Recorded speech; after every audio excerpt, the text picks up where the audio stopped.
allows the page mark to be substituted in when we finally go to this. Stored in the page table, so lectures are weird, right? One person talks for an hour to a room full, well, a room with some students in it. If you're lucky, maybe someone will ask a question. Anyone? Or maybe not. Look, we know this isn't all the time. I mean, the energy of a really good lecture is absolutely electric, but this happens sometimes too. And if you think it hasn't ever happened to you, it probably did and you just didn't notice. We're here to suggest a different approach. Let's try that again. Does anyone have any questions? I do! We're here to tell you about co-lecturing. Now this is a very specific form of team teaching where two lecturers present every lecture together to give a more conversational and energetic approach to lecturing than your standard lecture where one person talks at their audience for an hour at a time. Now, many of us have had experience sharing a class with a colleague. So should we do half the lectures each and never speak to each other ever again? Yeah, all right. Cool. Nor is it bringing a junior partner along like a teaching assistant or a grad student. Do you want to come along to all my lectures for free, but never ever forget that I'm in charge? Even though both of these are well explored and have their own benefits.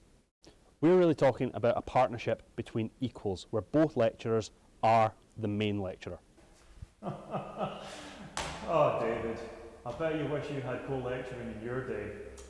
We started off with 2 classes being co-lectured, and now we have 8 across 4 year groups. Now let me tell you, that took some doing. Hey Fred, do you want to try some co-lecturing? However, every lecturer that co-lectures Lee! Go and try some co-lecturing! No! does so entirely voluntarily. Hey Fred, co-lecturing! Co-lecturing, Fred! Fred! How did we get there? Let's go to History Corner to find out. Co-lecturing was first discovered in 2016, where it was used as a way to train new lecturers while providing a safety net in the classroom. It wasn't. Mean? Well, it started in 2022, like the post-COVID thing. After the pandemic, students were allowed back to class, but with restrictions on the maximum class size. As a result, some lectures had to be given 2, 3, even 4 times to reduce size of students, and some classes received additional support so that they could give those lectures multiple times. What happened, in fact, was people showed up to lectures that they weren't giving in order to see what was happening, and then started chiming in, and the rest really is history. Co-lecturing was born. It didn't start then. But it did. You've always John's been like always this. said that it's You were a 2022. difficult child as well. And like you're saying that people invented co-lecturing in 2016, like people clearly presented together before that. But one thing we can agree on is that co-lecturing really started Here. Lecturers who had been co-lecturing together started chatting after work, and that's where they started to discuss the benefits to the co-lecturing approach. They noticed that the classroom had become more fun, more dynamic when they brought a friend along. However co-lecturing got started, it was here to stay. So now the real question, was it a gimmick or the real pedagogical benefits?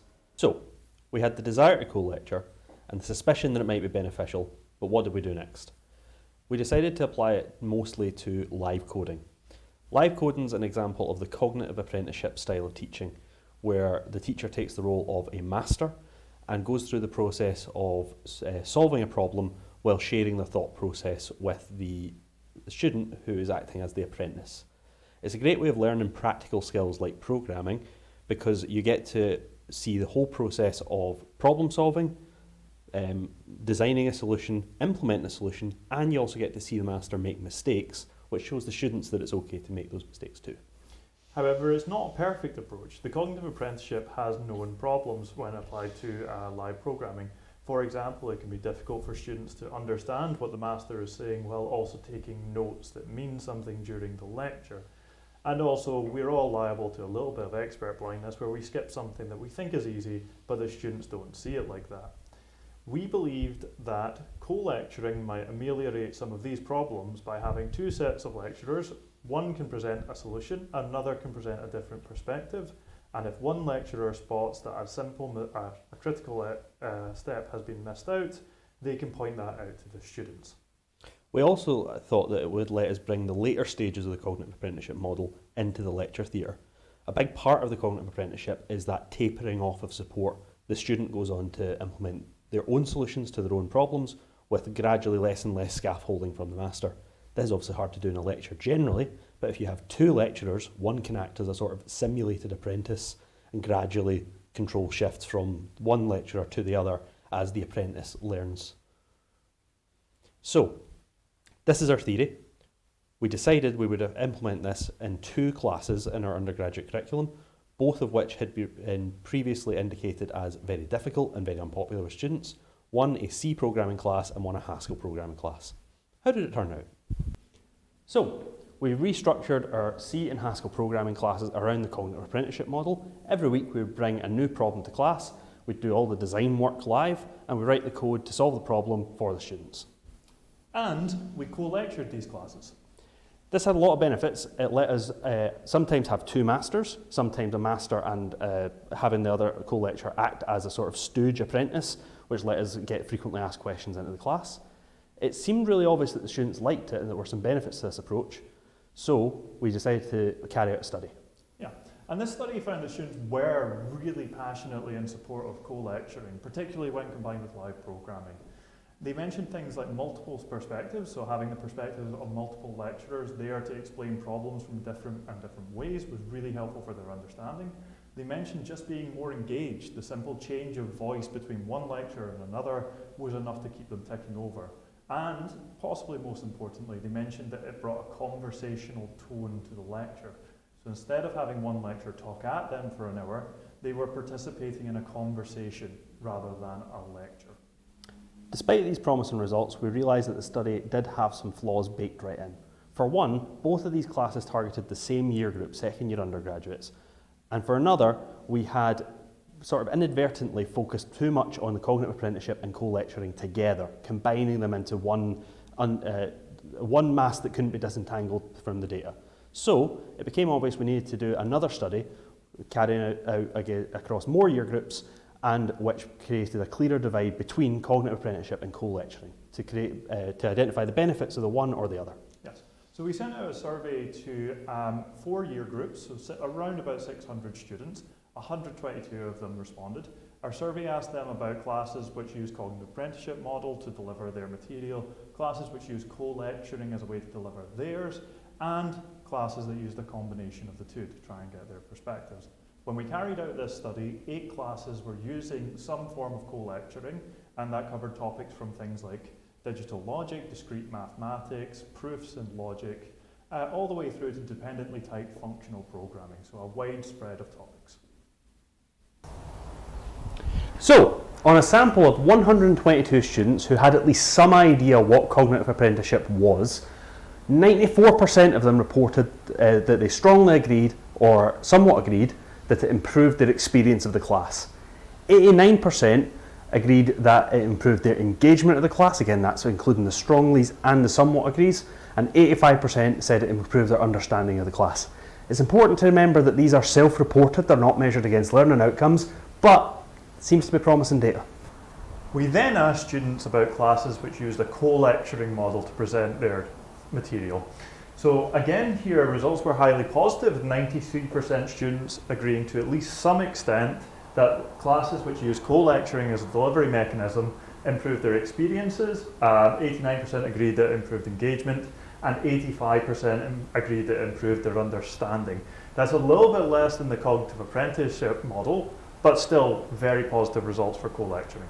So now bringing it together, we've got our data from cognitive apprenticeship and co-lecturing together, and you find that it's pretty broadly similar. Students still like it, they're highly engaged and have a high level of self-reported understanding, but it is interesting that these numbers are a touch lower than cognitive apprenticeship on its own. Students were then asked to rank 4 models of teaching: the cognitive apprenticeship with co-lecturing model, the co-lecturing model, the cognitive apprenticeship model delivered by one lecturer, and traditional lectures, whatever that could be. And we can see here the results are fairly emphatic that students really preferred the CA plus CL, the cognitive apprenticeship plus co-lecturing model, with 63% ranking that as their first choice, their first preference for any delivery. Next we have co-lecturing, which is quite a lot lower but still a large chunk, almost a quarter of students ranking that as their first choice. Then the cognitive apprenticeship comes in lower down, surprising given how positive the Likert responses were for that, with 11% of students ranking the cognitive apprenticeship delivered by one lecturer as their first choice. Unsurprisingly, traditional lectures were ranked as only 3% choosing that as their first choice. It's particularly interesting, as Alasdair mentioned, that the combined model and co-lecturing both rank significantly higher than cognitive apprenticeship, when in the earlier data, cognitive apprenticeship seemed to be the winner numerically. We attribute this to the possibility that cognitive apprenticeship and co-lecturing together cancels out some of the disadvantages we already talked about of the cognitive apprenticeship. In particular, expert blindness is combated by the fact that there's a second person there who can watch the room, see whether the audience are getting things, and interject if any logic skipped over. Two people in the room also naturally slows the pace of the lecture, which significantly impacts the difficulties with note-taking that cognitive apprenticeship is known for. The next interesting result is that co-lecturing alone, despite being less positively seen by students for understanding and engagement than the cognitive apprenticeship, still overtook it with first place rankings. This possibly is because co-lecturing focuses on a human aspect of lecturing. So a lot of students noted things like the conversational tone, that it put them at ease and made them feel more engaged and more likely to participate in the lecture themselves. In fact, a couple of students noted in the qualitative responses that having two people talk to each other as part of the lecture put them at ease and made them feel like they can more easily join in the conversation.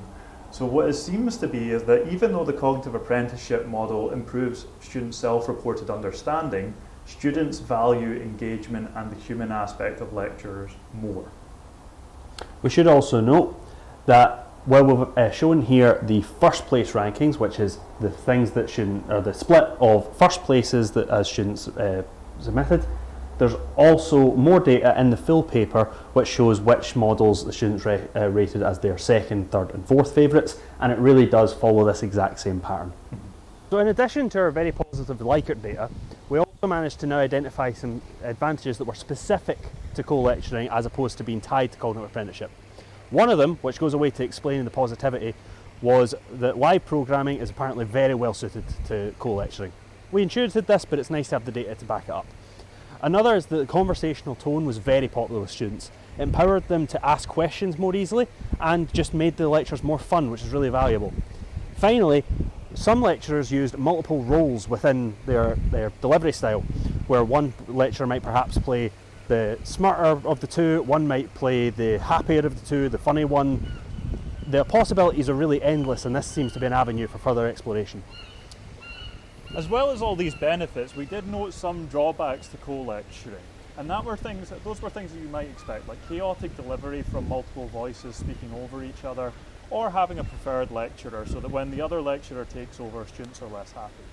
We also identified the same benefits as exist in the literature with the cognitive apprenticeship model, benefits like modelling problem solving and learning to debug. We also noted the same problems that exist in the literature, things like difficulties around note-taking during a live performance, and also expert blindness, where a lecturer skips over something they think is obvious, but is not obvious to the students. Above all, it's just really clear that every student and every member of staff who interface with co-lecturing seem to take something positive away from it. Our paper shows that there are real benefits to co-lecturing from a student perspective. And from a staff perspective. So we recommend that you try bringing a buddy along to your next lecture.